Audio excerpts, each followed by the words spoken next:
What are the signs that I need new brakes? Welcome to Mercie J, where compassion and craftsmanship come together. I'm Rick Smith. So I'm not sure that there are specific signs. First of all, I'm going to recommend that at every oil change, so for the typical person about twice a year, you should have your brakes inspected.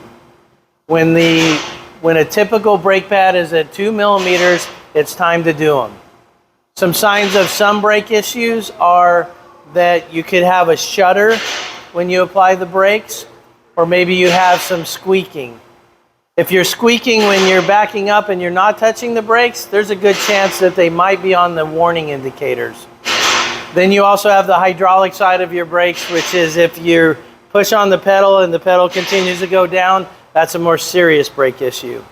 So those aren't all the things to consider, but having your brakes checked regularly, and if something starts to feel weird, get it in and get it looked at. That's my best advice.